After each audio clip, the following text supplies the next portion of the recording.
All right, everybody, welcome to Earth Science. How we doing? Let's zoom out and remember kind of everything we're doing with this unit, which is the Sun, Earth, Moon system, talking about the Earth revolving around the Sun, simultaneously the Moon revolving around the Earth, and all of the things that gives us. The Earth going around us once is what gives us a year, and as we're going to find out today, that's got a lot to do with seasons. The Earth spinning as we do this gives us our day and night. And then us spinning underneath the gravity of the moon gives us our tides.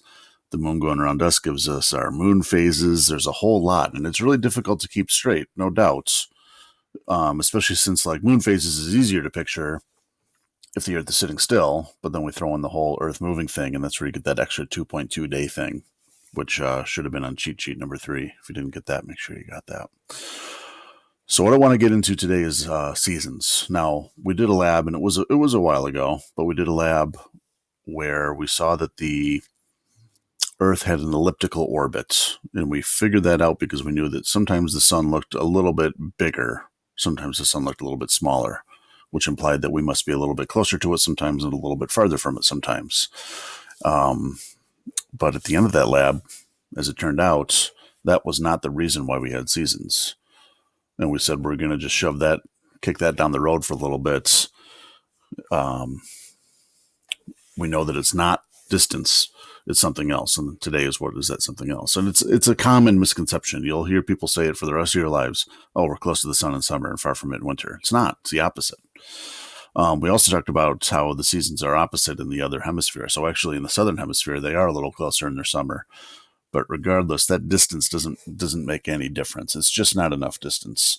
I usually do this with like a heat lamp.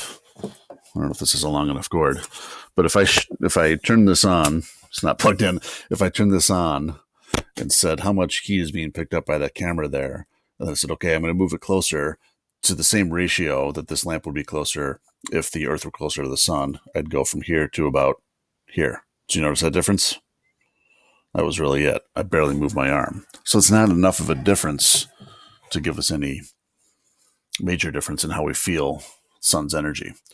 So we got to come up with something else, and that something else is seasons. So this is going to be a little bit of a long one. I know you're home today. Take a break here and there, take a pause, but we're going to need to get a whole bunch in here for why we have seasons. There's the state standard, which you know I like to do, telling us what's going on. As the Earth spins around the sun, do we know what that is? Or revolves.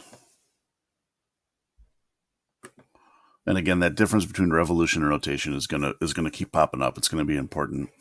We here on Earth face 4 different seasons. The question is why. We already know it's not distance, so it's got to be something else. And what is that something else? I'll go a little bit bigger here. The Earth's axis is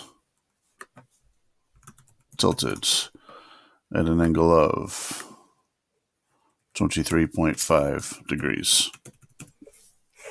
All right.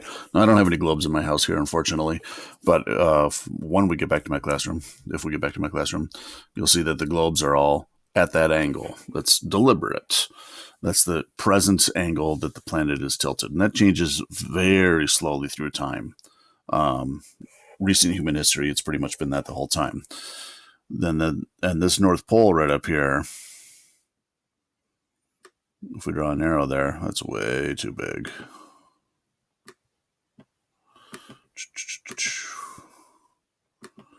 This North Pole right here, right now in human history, it was different when they built the pyramids, but right now in human history and for all the recent memory, points directly, and I believe we've covered this, but if not, that's a star, look like a star, points directly at Polaris, the North Star. So as we spin, Polaris is always right above. That's an R. Sorry, I should stick to the text box tool. As we spin, the North Star is always directly above that North Pole. So as we do one rotation throughout the course of a day, no matter what, it's there. So here at my house, not that you know where I live, which is good news, I'm pointing north, and I'm pointing up at our latitude.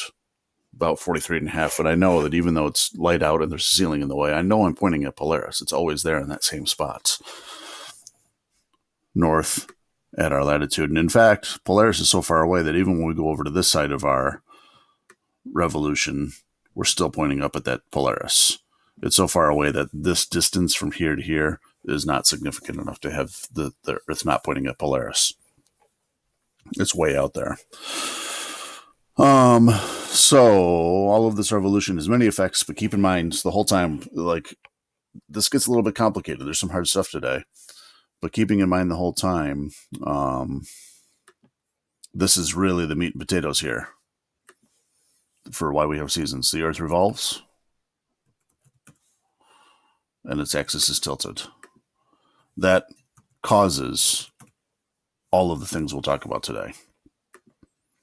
Now, I like to do this in the classroom with globes, but here we are stuck at home again, so I can't. But as that Earth revolves around, different parts of the planet are basically at different times of the year, either kind of leaning into the sun or leaning away from the sun.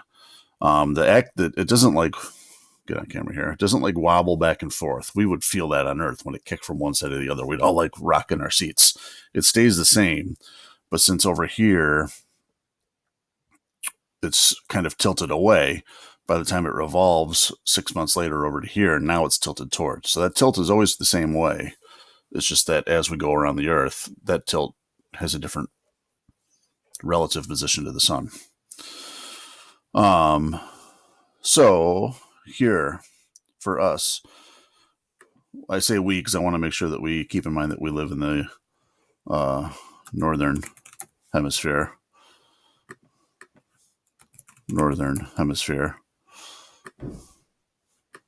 And this really, for the spring fall, could be everyone. So we here in the northern hemisphere in summer lean towards the sun.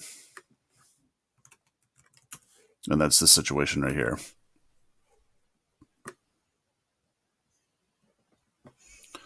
The axis is leaning into the sun, and that's going to have a couple of effects with what the sun does, how it interacts with us. Some of them you've probably experienced in your life. You definitely have. I mean, we're seeing it now, especially after this daylight saving shift. Like, I looked outside last night at 5:30 and it's dead dark, right? Summertime, you're just, just going to go outside at 5:30 and you have hours and hours and hours of daylight. Whereas in the winter, we lean away from the sun. And that's the situation right here. So the pole is like leaning back from the sun. More of where we live, more of our latitude is in darkness. Less of it's in the daylight. The opposite of what's going on over here. And then the spring and the fall, I've never really had a way that satisfies me of saying this. But it's like if I lean towards the camera like this, meaning summer, and I lean away from the camera like this, meaning winter, what's the deal when I'm leaning like this way or this way? The best way we've come up with through the years, is that if you're leaning sideways. Because that's what happens in spring and fall. And I don't want to indicate that it's like we're not tilted, because we're always tilted, right? It's just that we're tilted relative to the sun in like the sideways direction. So the sun hits the like half of the planet from pole to pole evenly on that day. Everything equals out. So this is going to be a little demo that's not very easy to do over the internet, but I invite you to do it at home. You can use a cell phone flashlight or a flashlight if you have one. If you were to shine it more directly overhead like this, I'm shining it onto a mouse pad. Look at the sun like that, if this is the sun, and then hold it at a lower angle like this. Look what happens to two things. First, the brightness, and second, the size of the circle from the light. So do that if you can. Hit pause, give that a go. Like playing with that little experiment, although it sounds silly, shows something. And what it should, press pause and do it. Welcome back.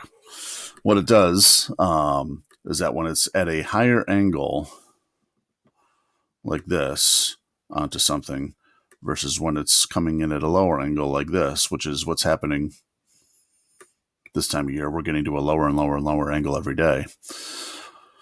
What's the deal? On this side, it's brighter. On this side, it's dimmer. So what would that mean in terms of like sun's energy? I mean, now is not the time. You can go out at noon and not get a sunburn right now. You know what I'm saying? You could do that in June to July. You get a sunburn. And it's not because it's hotter outside. It has to do with how intense the sun is hitting your skin. And that's the deal, that right now it's coming to a lower and lower and lower angle. And we'll continue to until we get to one of the 4 special days we got to do down there, the winter solstice. So what it comes down to is this idea of sunlight. Imagine that with your skin. Like I said, you can go outside right now without wearing sunscreen. So we have this fancy pants term called incoming solar radiation. And we made like a mashup word. This is real. This is not me making up a word. Called insolation. Which I know sounds like insulation, that pink stuff you put in your house. That would have a U right there, not a no. Look at Google doesn't even like it. It really is a word, I promise, and that's even spelled right for me. It's a small miracle. I know it sounds like insulation, which you use to keep your house warm, but this is insolation, incoming solar radiation. Basically, it's just a fancy term for sunlight, the energy of the sun, right?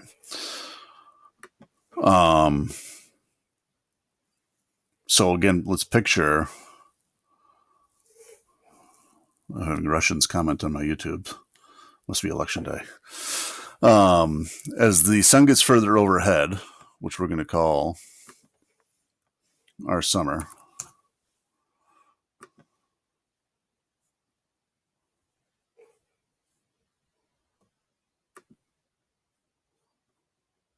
Okay, I'm back. I got rid of the spam.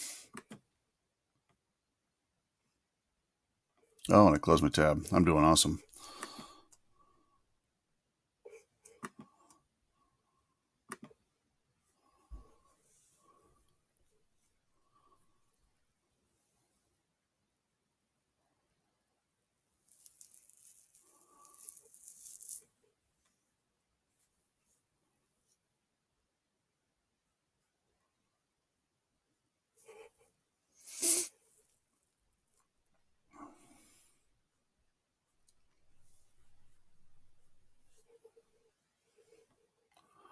All right, so back to it.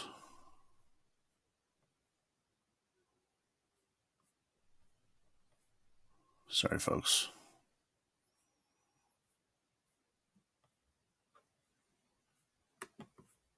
Are these Chromebooks just a delight to use?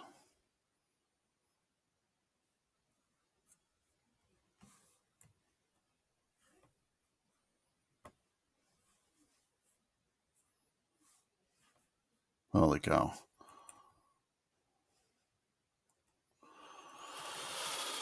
Sorry for that. So as the sun gets further overhead in our summer, and this is like more like this example. Now, the sun does not go directly overhead for us here in the continental United States. It's not going to happen. If you ever see the sun directly overhead and you are in the continental United States, something is very, very, very wrong with the solar system. It's just not going to happen. And we'll talk about where it does happen. But it gets to a pretty high angle. You'll never have a day where like you don't have a shadow because the sun's coming right down on top of you. So as the sun gets overhead, the sun's rays are more direct, higher angle, which means the intensity is higher. And again, therefore, like you got to wear sunscreen when you go outside because it's at that higher angle. It's more efficiently going to burn your skin. Whereas the sun gets lower in our sky, which is when we get over towards what we call our winter here in the northern hemisphere. That's like the flashlight being at the lower angle up here. The sun's rays are less direct, and you don't have to wear sunscreen. The intensity is lower. All right. Sun's Path says we'll do a lab on this. That lab's not going to happen this year. I'm going to try to come up with an alternative, but that's definitely a thing we have to participate in. But it is more to do with seasons. So in summer, since we lean toward the sun can take a higher path through the sky. So if we were to, if you think about this, if you want to experiment with Earth science going forward, as we get closer to around Christmas, the sun's going to be getting a little lower and lower and lower in the sky. So if you were to watch the shadow of something every day, you would see, well, what happens if the sun's getting lower? What happens to that shadow? Think about it. And then as the sun gets higher and higher and higher and higher, which is going to be it gets at its highest right about when we get out of school, then what happens to your shadow there? In winter, we lean away from the sun, and the sun can take a lower path to the sky. It doesn't get as high, which is also why it gets kind of darker and kind of colder and all of that stuff that we get with winter. So, bad news for you here. New York State Earth Science gives you a lot in the reference tables, gives you a lot with not making you memorize things, but then once in a while they check the stuff at you where it's like, hey, got to memorize it. And this is heavy. This is a lot of stuff. This is by far the most memory laden thing that we do through the whole course, is all of this stuff with seasons, figuring out what goes on with all the dates, all of the what happens to the length of day, what happens with where the sun's directly striking, what happens with the path of the sun. It's a doozy. Especially this last one, this path of the sun. I think what I'll do, we're gonna mention this here, but in terms of testing, we're gonna put that on hold until we do energy in the next units. But this other stuff could all be fair game. So now listen, when I was in your shoes or today, I'm not very good at memorizing things. I'm just not. I never have been. So let's try to think about some tricks to help us through there. And one easy trick, one that works out really well, is that most people know we have 4 seasons. Most people know we have 12 months. So therefore, you can always figure out, just using that, how far apart the seasons are, 12 divided by 4. So they're each 3 months apiece. And then as it turns out, then you could just do that for the dates. And I would literally do this in the margins of tests when I was taking Earth Science. I would write 3, 6, 9, 12, because those are the months of the special days that we have to have memorized. So March, June, September, December. Those are the months that we'll be dealing with. Date-wise, then, you get a little bit of leeway here. And you do, because it shifts. If you were to look this up on the internet, and I'm not going to, because if I go to another tab, it's going to take another 10 minutes, right? If you were to look this up on the web, though, these all tend to be on about the 21st, but they shift. So what the Regents is generally pretty nice with this. They're not going to make you say 21st. If you're somewhere in the low 20s, you're always okay. Especially since this fall one, and again, the strong memorizers out there will just memorize this. This fall one tends to be on the 23rd rather than the 21st. But again, they can all bounce around by a day or two, depending on the year, leap year, just how things line up. It's not a set thing. Our calendar doesn't work that way. So those are important dates where important seasonal things are going on. These were pagan holidays. Stonehenge, if you know that thing, that's all built to match up with how sunrise and different things happen on these special days. Major religions, as they began to evolve, kind of incorporated these. The spring one, think Easter, some of those pagan holiday things that happened around then got incorporated into Easter. This one's awfully close to Christmas. There's some matchups there, So these are real things that were celebrated, and they are real astronomical things. The names we're going to put in these boxes here now. Spring and fall. Think about what those are like. It's not the extreme heat of summer, the extreme cold of winter. It's when everything starts to come into balance again. Everything starts to equal out. And on that term, these are called equinox.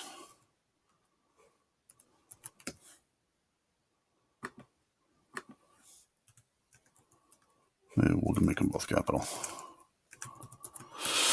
spring equinox, fall equinox. The summer and winter ones, different term, are called solstice.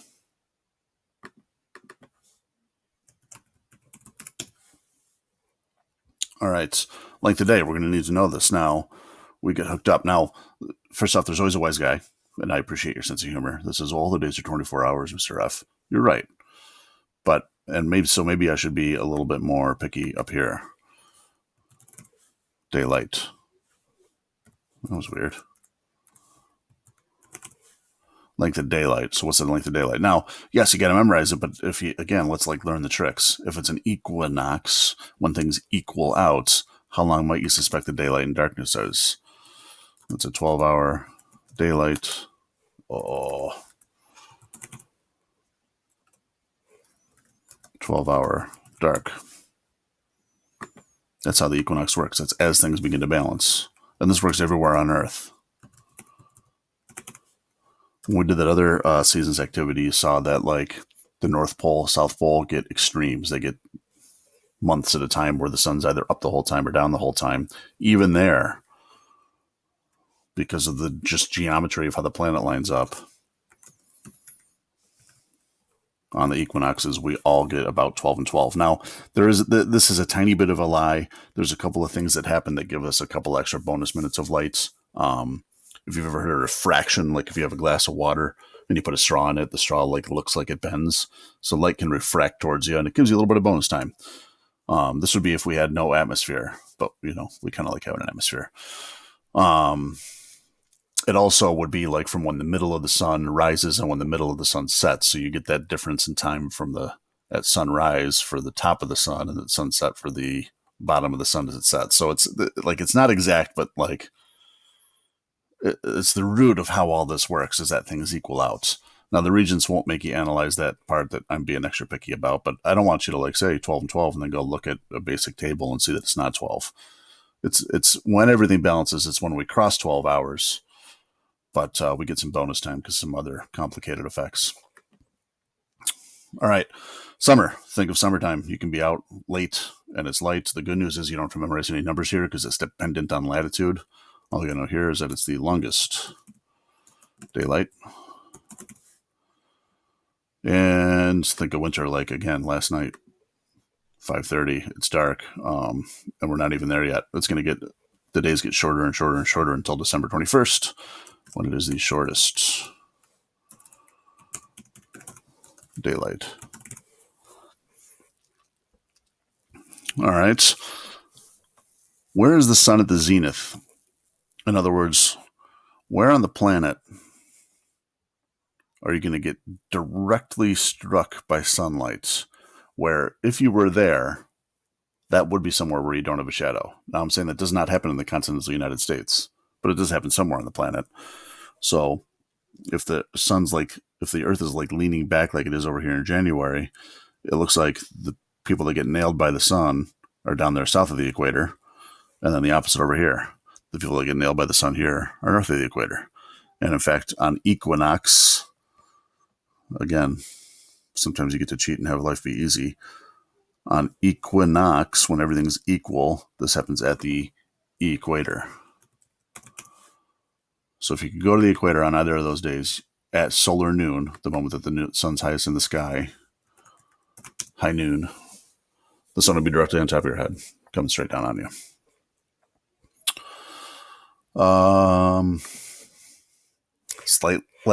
This is one of those like geometry things that's, once you realize it, and it's not easy to realize, once you realize it, it's like, oh yeah, that makes sense. Where if I had no tilt, which is kind of what it's like in the equinox, because I'm really tilted towards the camera here, and the sun's coming in and hitting at the equator. Well, what would happen if I shift forward by 23.5 degrees? This just moves up 23.5 degrees. So 23.5 degrees is this latitude that gets hit on these days. And it's because the tilt is 23.5 degrees. Nobody designed this. And then we have names for these. And I don't know if you've seen these on like globes in the past, but this is the reason why these lines are on there. Tropic of Cancer, which is like an astrological symbol, doesn't have anything to do with a disease. Oh, you know, and I gotta say, This is 23.5 degrees south. I got to fix that above 1 to say north. Tropic of Capricorn. So if you've ever seen those on the globe, that's why they're here, is because of the seasons. And those are the furthest extent of direct overhead insolation, is at those latitudes there.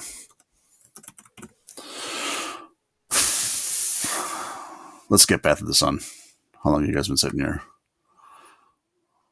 Take a break here and there too. You're at home. We don't have to... Oh, baby, 25 minutes, a new record. Let's skip Path of the Sun. That, I mean, it's important, but maybe it's more important for energy. So every day, every moment, just like the moon, we won't fill in the top there. You guys know this. Just like the moon, every day, half of the planet is lit, right? The half facing the sun. The half away from the sun is dark. So here's where we really got to picture what goes on with seasons. Where we live, and I'm going to ask you to try to do this. We'll be wrapping it up soon. This is one of the harder ideas here. If this is the equator and this is the pole, we live about halfway between them. Up to the northern end of Lake Ontario is about 45. So throughout the course of a day, if I draw a blue line in there, well, what color will be night? How about orange? An orange line here. Basically, that's the path that Pulaski, New York has to take throughout the course of a day. So in the summer, it's going to spin with most of it through the daylight here and only a little bit in the darkness. So that's why it's summer. It's also coming in, the sunlight's coming in at a higher angle. Uh-oh, I don't want that. Oh, Cammy. Sorry, folks. The sunlight's coming in at like a higher angle. This is why it gets higher in the sky. Okay, so try to draw that. I know that it seems not easy, but it's kind of a giveaway as to why the season thing really works. And also, then that direct sunlight thing is right there at 23.5. Tropic of Cancer, you're getting hit directly overhead. And then here's also the reason why up here, look at the Arctic Circle, as they go through the course of a day, no matter what, they spin around the pole, but the planet's leaning so much into the sunlight that as they spin, they're always facing it. Whereas the penguins down here in Antarctica, as they spin throughout the course of a day, they get nothing but darkness, which just has to be wild. Both of them have to be pretty wild.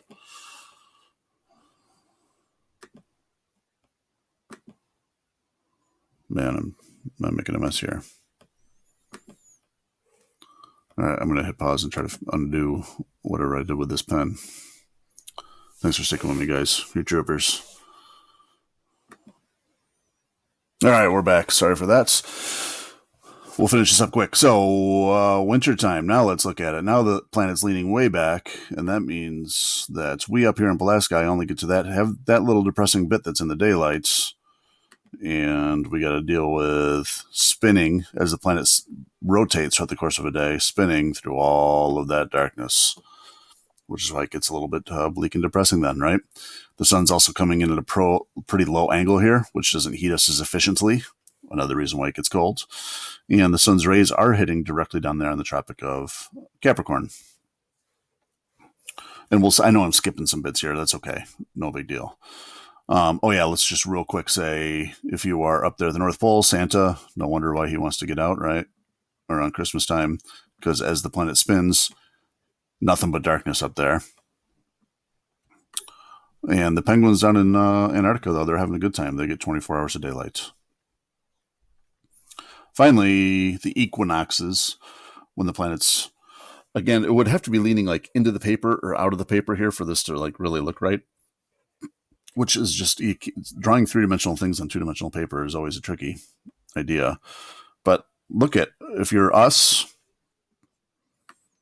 half of you is in the dark, half of you is in the lights. Everything's equaling back out, balancing back out. And it doesn't matter where you are. Santa, down to the penguins, all the same deal. Everything equals out for everybody on the whole planet. And again, that's about when we get 12 hours of daylight and 12 hours of darkness, canceling out some other minor effects. All right. Quite a bit. Thanks a lot. We'll work through this. We'll work through some questions, and we'll think about what we want to do for sneaking in one more test kind of thing. I do deliberately want to make it pretty easy so we can all rack up some points here right at the end of the marking period. Though with this new COVID closure, I'm not exactly sure how to do it. So stay tuned, more on that. But when it happens, there will be season stuff. Half an hour. Holy shnikes. Thanks, guys. Take care.